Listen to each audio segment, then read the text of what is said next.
Hello guys. तो welcome to our channel. तो आज का जो वीडियो हम लोग देखने जा रहे हैं वो है खान सर का Bangladesh issue, Mamata Banerjee West Bengal, war in Bangladesh, MD Yunus in China. तो चलो वीडियो देख लेते हैं, डिस्कशन करेंगे लास्ट। तो वीडियो स्टार्ट करते हैं, 3 2 1। देखिए, भारत के बगल में ये म्यांमार है। अब बहुत जल्दी यहाँ एक युद्ध शुरू होने वाला है। म्यांमार में यहाँ एक नया देश का निर्माण करने की योजना है, जो इसके निचले भाग राखाइन से स्टार्ट होगा। और इस नए देश के निर्माण में सबसे बड़ी बाधा बन रही थी शेख हसीना। इसीलिए अमेरिका ने शेख हसीना को यहाँ से बाहर कराया और यहाँ पर उनके जगह पे मोहम्मद यूनुस को बैठाया गया। मोहम्मद यूनुस अब इसके लिए आगे बढ़ते गए हैं। देखते चलते हैं कि कैसे कैसे इस देश का निर्माण होगा।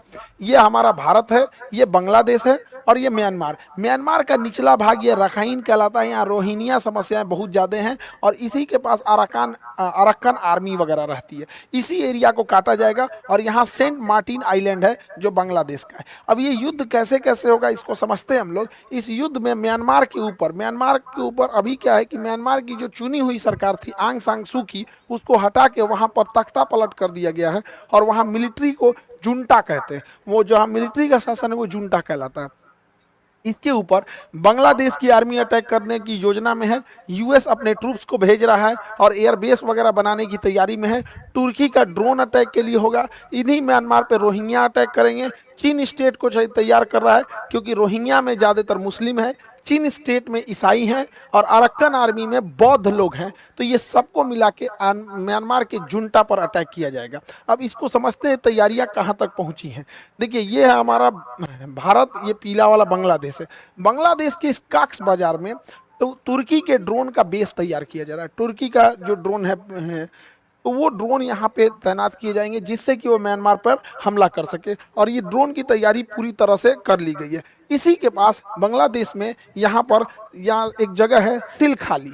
यहाँ सिलखाली के पास यहाँ पर आर्टिलरी की पूरी यूनिट तैयार की जा रही है और यहाँ आर्टिलरी और एटीजीएम को लगाया जा रहा है ताकि यहाँ से अटैक करने में, और अगर म्यांमार की आर्मी रिटेलिएट करती है तो उसको काउंटर करने के लिए यहाँ एक हैवी आर्टिलरी डंप और आर्टिलरी सेंटर को अमेरिका खोल रहा है यहाँ पे। इसी के पास अगर हम देखेंगे तो म्यांमार और ये बांग्लादेश के पास एक नदी बहती है, नाफ टिकनाफ नदी, और वही नदी जो है बॉर्डर बनाती है। तो इस नाफ टिकनाफ के पास अमेरिका ने अपना सप्लाई डिपो, अपना लॉजिस्टिक डिपो बना दिया है और इतना बड़ा है, वो 11,000 हेक्टेयर से बड़ा है। यहाँ अमेरिका की पूरी फौज रहेगी, सप्लाई लाइन रहेगी और यहीं से वो म्यांमार के अलग अलग एरिया में भेजेगा। और वैसे भी म्यांमार की जो आर्मी है वो ऊपर की ओर सिमट चुकी है। इधर म्यांमार की आर्मी का वर्चस्व कम है ताकि यहाँ से चाइना, ये चाइना है, चाइना यहाँ पे चाइना इकोनॉमिक कॉरिडोर बना रहा है, चाइना म्यांमार इकोनॉमिक कॉरिडोर, और यहाँ पर उसका सितवे बंदरगाह और वगैरह यहाँ पे म्यांमार के इन बंदरगाहों पे चाइना का वर्चस्व है। इसी को कम करने के लिए उधर से अमेरिका आगे बढ़ रहा है। अमेरिका के इस चाल में उसकी मदद करेगी खुद बांग्लादेश की आर्मी। यही कारण है कि बांग्लादेश जो है वो देखेंगे तो चाइना को, रसिया को समझाने में लगा हुआ है। एक और बांग्लादेश के प्रधानमंत्री चाइना जाते हैं और दूसरी ओर बांग्लादेश के जो सेना प्रमुख हैं वो रसिया जाते हैं ताकि उन लोग को चीज़ों को संभाल सकें वो लोग। और बांग्लादेश की 3 डिवीज़न रेडी है इस युद्ध में लड़ने के लिए, 10 डिवीज़न, 17 डिवीज़न और 24 डिवीज़न, जो अटैक कर देगी यहाँ पे। और मोहम्मद यूनुस को इसीलिए भेजा गया है अमेरिका के काम को पूरा करने के लिए और यहाँ पर एक क्रिश्चियन मेजोरिटी का देश बनाने के लिए इन लोग को यहाँ पर भेजा गया है। और यहाँ पर जो स्वयं म्यांमार के अंदर, क्योंकि म्यांमार में तख्ता पलट है, म्यांमार की सरकार जो चुनी हुई सरकार थी आंग सांग सू की, वो जेल के अंदर है। सेना जो जुंटा कहते हैं उसके पास बहुत कम हिस्सा बचा हुआ है। लगभग 30-40% एरिया सेना कंट्रोल कर रही है, बाकी ज्यादातर एरिया उनके हाथ से निकल चुका है।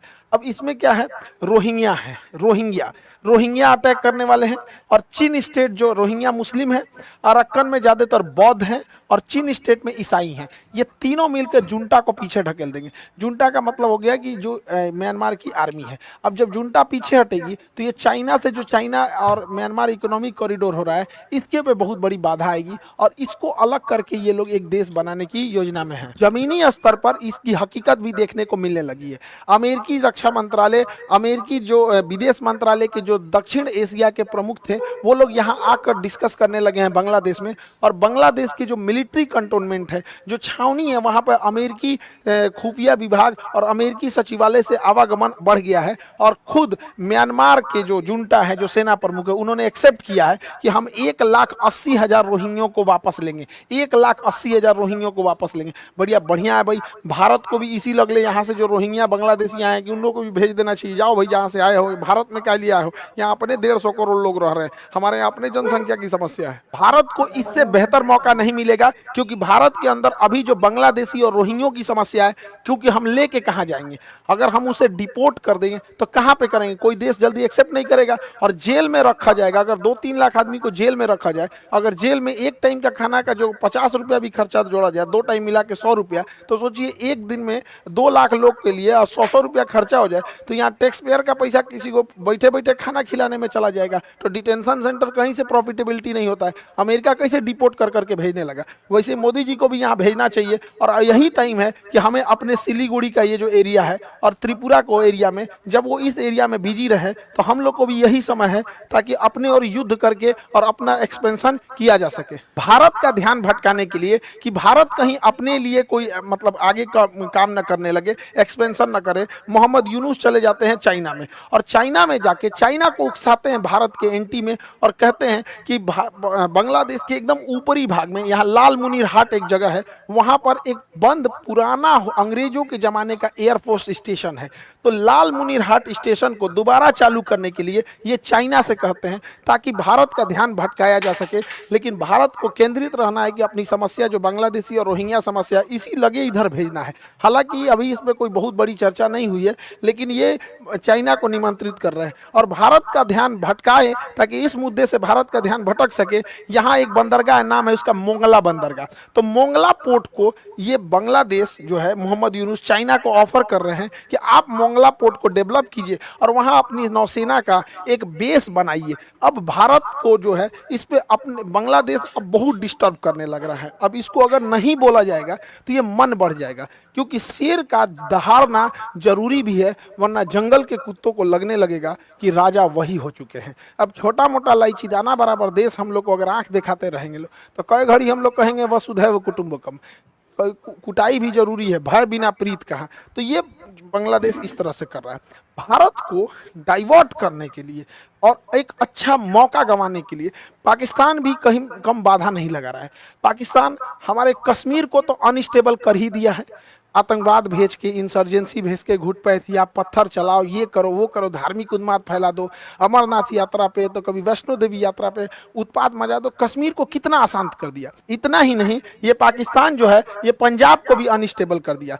पाकिस्तान ने ड्रोन के मदद से तथा स्मगलिंग के मदद से इतना ज़्यादा अफीम, गांजा और जितने भी मादक पदार्थ थे उसको यहाँ सप्लाई करने लगा। क्योंकि अफीम का जो उत्पादन होता है वो पाकिस्तान, अफगानिस्तान, ईरान, इन तीनों देशों जो एक पास होते हैं, जिसे गोल्डन क्रेसेट कहते हैं, 3 देश पाकिस्तान, अफगानिस्तान और ईरान, यहाँ से इन्हें ईजिली मिल जाता है। इस बहाने इन्हें पैसे भी मिल जाते हैं और एक बड़ा राज्य को चौपट कर देते हैं। आज पंजाब की एक बड़ी समस्या हो गई है, वहाँ अब शराब और गुटखा से ऊपर लेवल हो गया है। अब वहाँ इंजेक्शन लेके ऐसे मारो, नशा में एकदम पड़े रहो। ये पंजाब के भविष्य के लिए चिंता की बात है, और ये हमारा इंटरनल वजह से नहीं हो रहा है, ये एक्सटर्नल पाकिस्तान की चाल है, नहीं बुझा रहा है। तो पाकिस्तान इन 2 चीज़ों में तो सक्सेस हो गया है। अब पाकिस्तान की अगली चाल है कि उसने कश्मीर और पंजाब को अनस्टेबल करके अपनी ISI के थ्रू, अपने खुफिया जो स्लीपर सेल हैं और अपने ये जो मोहम्मद यूनुस से मिलकर, आप गौर कीजिएगा तो वक्त विधेयक जैसे आया तो भारत को डाइवर्ट करने के लिए और मौका का फायदा उठाने के लिए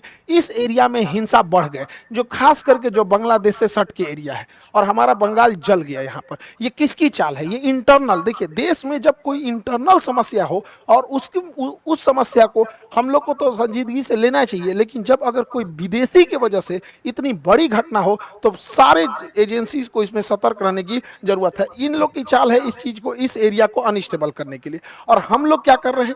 अब देखिए, ये एरिया अनस्टेबल हो रहा है।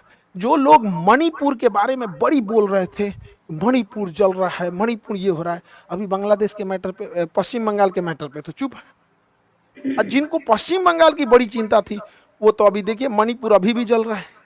अरे कभी तो हम लोग राजनीति से बाहर आके अपने देश के बारे में सोचेंगे। आरोप प्रत्यारोप कब तक लगाएंगे कि ये उन पे आरोप लगाए, उन पे आरोप लगाए, बीजेपी, टीएमसी, ममता बनर्जी, मोदी। अरे भाई देश जल रहा है, इधर मणिपुर, इधर पश्चिम बंगाल, इधर तो एगो झमेला है, ये इधर भी लिया जाएगा। ये इंटरनल पॉलिटिक्स से बाहर निकलने की जरूरत है। और इसमें सोचिए, भूखा नंगा पाकिस्तान, वो इतना हिम्मत उसका कि वो इधर से आके अपने स्लीपर सेल के माध्यम से, बांग्लादेशियों के माध्यम से, इधर के माध्यम से हम लोग को अनस्टेबल करा। अब आपको अगर मेन रीजन ही नहीं पता चलेगा तो आरोप प्रत्यारोप लगा के क्या मिला है किसी को? भारत के दोनों हाथ में लड्डू है। अगर अमेरिका इधर आ रहा है तो अमेरिका में अपना भी सहयोग करना चाहिए और पूरी तरह से बांग्लादेश को दिखाना चाहिए कि भैया हम लोग तुम्हें अगर निर्माण कर सकते हैं तो विनाश भी कर सकते हैं। और यही एरिया है जहां हम लोग अस्थायी तौर पे भारत में घुस गए रोहिंग्या और बांग्लादेशियों को डिपोर्ट करके यहाँ भेज दे सकते हैं। और मोदी जी आपका तो परम मित्र हैं, ये क्या नाम है, ट्रंप साहब, ये तो देखें हवाई जहाज में भर भर के भेज देते हैं। आप भी हेल्प इनसे कुछ कुछ सीखिए और यहाँ पानी वाली जहाज से भेज भेज दीजिए, यहाँ हम लोग की अस्थायी रूप से समस्या का समाधान हो जाएगा। और नीट और जेई वाले बच्चे, आपका जो बैच है पटना मुसल्लापुर और बोरिंग रोड और ऑनलाइन। तो चलो भाई, हो गई ये वीडियो खत्म। ये थी वीडियो। क्या बोला जाए यार, मुझे समझ नहीं आता। पाकिस्तान इतना सा देश है, ना जीडीपी है, ना इकोनॉमी है, ना कुछ है, फिर भी इतना सब कुछ कर लेते हैं। इंडिया जैसे कंट्री पे हमला कर लेते हैं, टेररिस्ट हमला कर लेते हैं। अभी यूनुस बांग्लादेश आंख दिखा रहा है, पाकिस्तान 70 साल से आंख दिखा रहा है, मालदीव्स ने आंख दिखा दी बीच में। भाई सब तो आंख ही दिखा रहा, हम तो कुछ कर ही नहीं रहे हैं। सब लोग अपना अपना, बांग्लादेश में मारा मारी चालू है हिंदुओं को, ठीक है। पाकिस्तान में तो स्टार्टिंग से ही चालू है। हम ही लोग बस लेके बैठे हैं बाजा कि आओ आओ, सेकुलर है हम लोग, डेमोक्रेसी है बहुत। भाई क्या हो गया यार, मेरे को नहीं पता। चलो ये थी आज की वीडियो। आपको कुछ बोलना है? ठीक है, तो ये थी आज की वीडियो। मिलते हैं आपको अगली वीडियो में। Bye bye.